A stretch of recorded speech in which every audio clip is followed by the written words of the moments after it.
urugendo ntirwari rworoshye. Reka duhere ku byo mwita imishahara muri iki gihe. Icyo gihe twahembwaga ibigori, ariko si ikibazo cy'ikigo gusa nakoreraga, cyari ikibazo cy'igihugu cyose. Mwibuke ni nyuma ya jenoside yakorewe abatutsi mu Rwanda, wageraga no mu kazi ugasanga mujya mubyumva mukagira ngo ni amateka cyangwa no kwiganirira, ariko nta mafaranga yari ahari. N'ahabonekeye twahemberwaga mu kigo ku muntu wari umukashiya, ukwezi kwarashiraga ayafite mu kigo. Kera mu myaka myinshi itambutse, kikaba igihe cy'umwaduko w'imigani migufi yamenyekanye cyane, ikaba igikoreshwa n'uyu munsi wa none.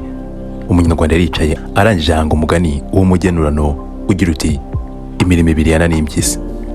Uyu mugani w'umugenurano bakunda kuwuca bashaka kugira umuntu inama yo gukora ikintu kimwe, akaba aricyo ashyiraho umutima kikagenda neza.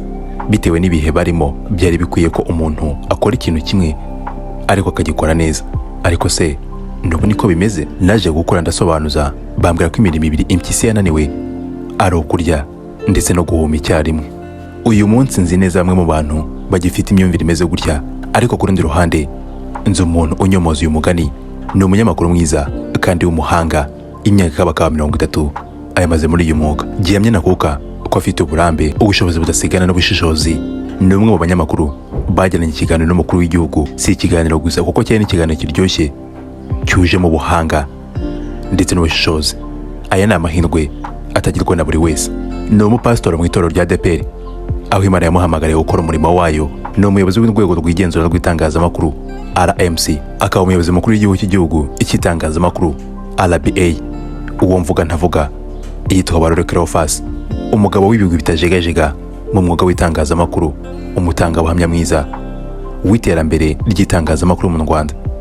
Urugendo rw'imyaka 30 mu itangazamakuru, aruvuga neza nk'umaze iminota 30, akavangamo inkuru zuje gutebya ku buryo biryohera umusomyi uzumva mu buryo bw'amajwi cyangwa se amashusho, nawe ntarambirwe kumva uko icyo gihe byari bimeze. Ni umupasitori utanga inyigisho nziza ku bakristo bayoboka itorero rya ADEPR.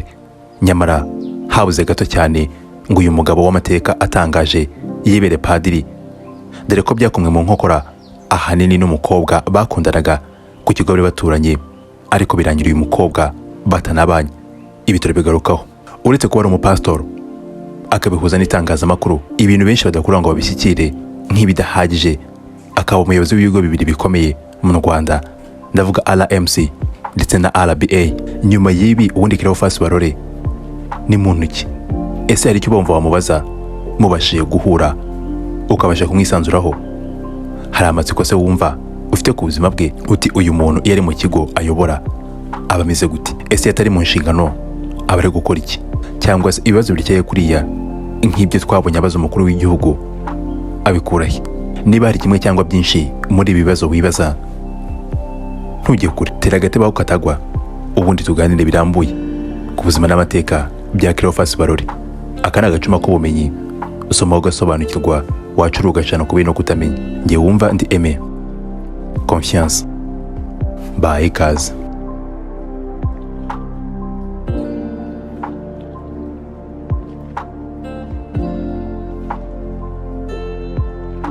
Baye ikaze nanone mu kiganiro cyanyu kandi ari nacyo cyacu.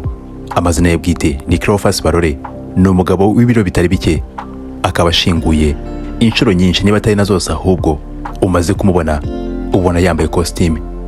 Ibi ahanini abiterwa n'inshingano ze aba afite umunsi ku munsi, dore ko zimutwara amasaha menshi kurusha ibindi bintu byose. Cleophas Barore ni umwe mu banyamakuru bakunzwe kandi bubashywe cyane. Ibi benshi bakabishingira ku buhanga bwe mu kubaza ibibazo abatumirwa batandukanye, ariko benshi mu bamukunze kuva kera ni abamukundi uburyo uyu mugabo yasomaga amakuru neza kandi mu buryo bwuzuyemo ubuhanga. Byagera mu kiganiro makuru mu binyamakuru yakoraga buri wa gatandatu, uburyohe bukiyongera.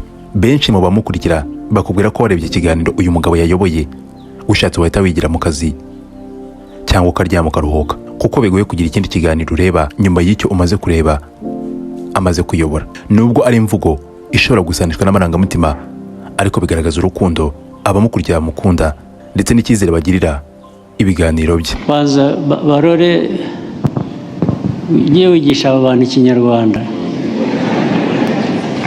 ntabwo kwimbika ari ikinyarwanda. Yego. uzanabigishe gutandukanya shi na hi,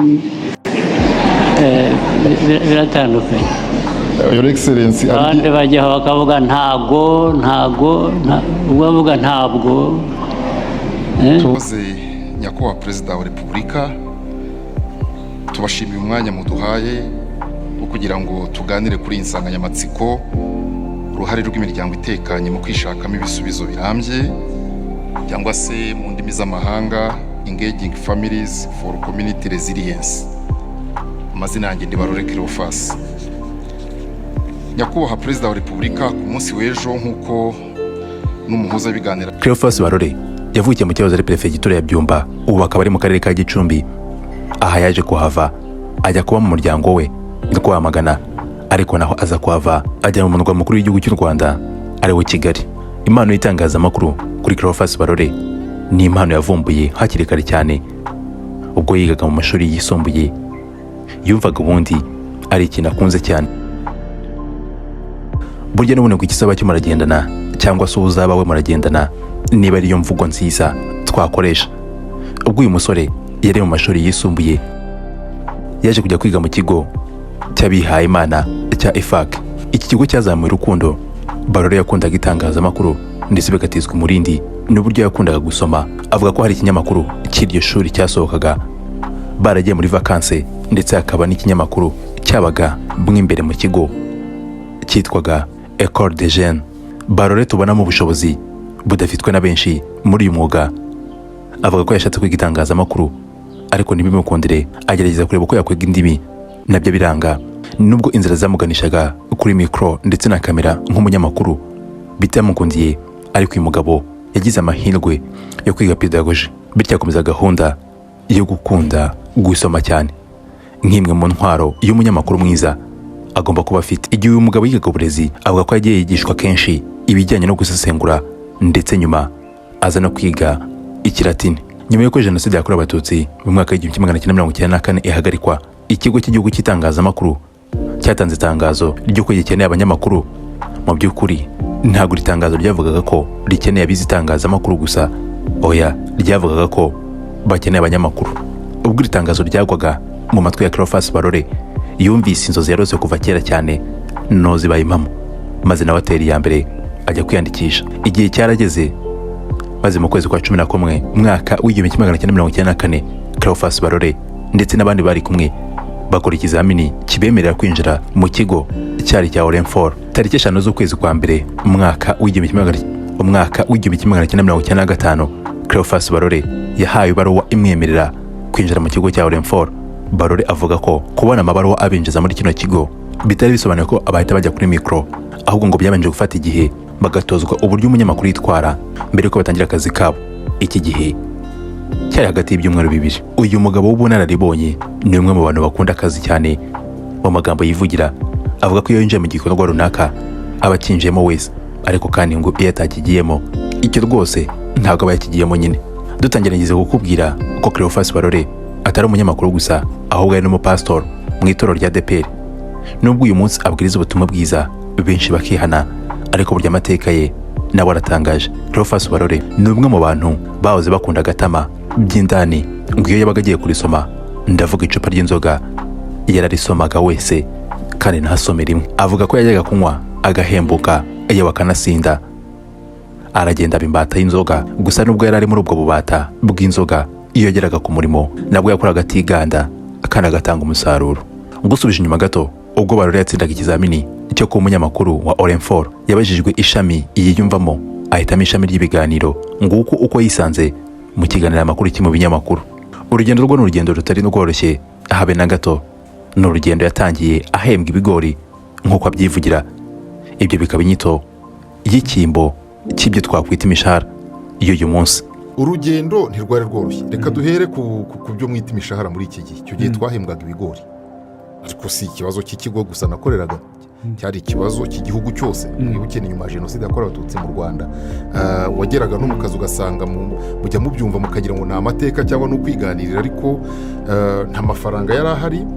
N'ahabonekeye twahemberwaga mu kigo ku muntu wari umukashiya, ukwezi kwarashiraga ayafite muri envelope tukajya gutonda umurongo.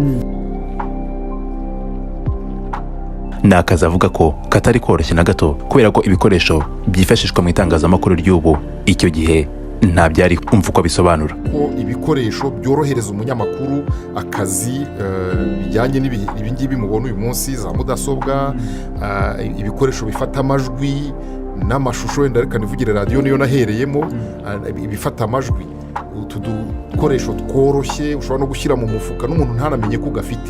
Ntabwo ariko byari bimeze. Twagiraga igikoresho bita Nagra. Imyaka 30 igiye kuzura Cleophas Barore ari muri uyu mwuga w'itangazamakuru. Ese kuki atawuvamo ngo ashakire n'ahandi? Uyu mugabo w'ibigwi bitari bito avuga ko impamvu nyamukuru atava mu mwuga w'itangazamakuru ari uko uyu mwuga ukunda, gusa ngo bitabujije ko agize amahirwe yo kubona aho agirira amasaziro meza kurusha aho ari. Burya ngo gufata icyemezo ntabwo byaba bigikomeye.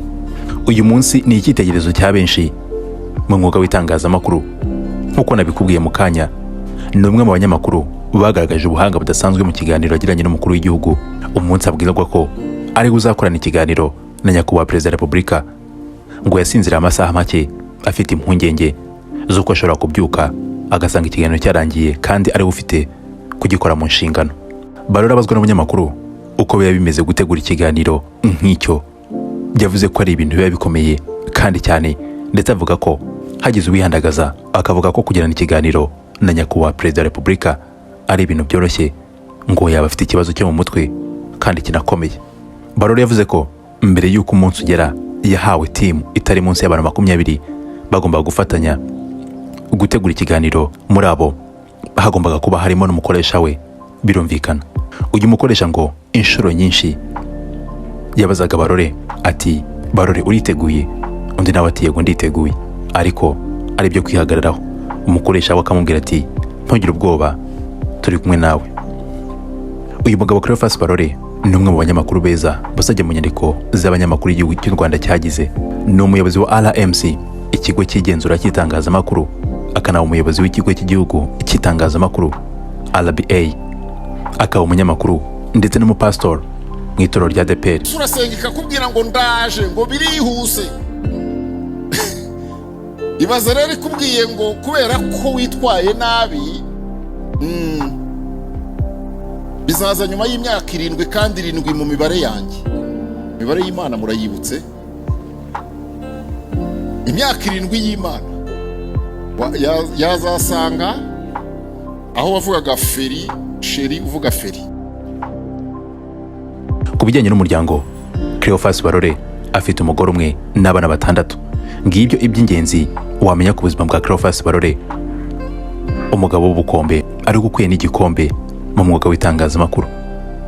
Inshingano zacu ni ukubagereraho mutagera, tukegeranya inyandiko nyinshi ubundi tukabishyira ku meza tukabiganiraho. Reba niba warakoze subscribe kugira ngo twubake umuryango mugari, ibuka gukora like mu gihe ikiganiro bagikunze, ariko niba hari n'abandi cyafasha ibuka gukora share kugira ngo kigere no ku bandi. Njye wumva nitwa Aime Confiance. Hasta la vista.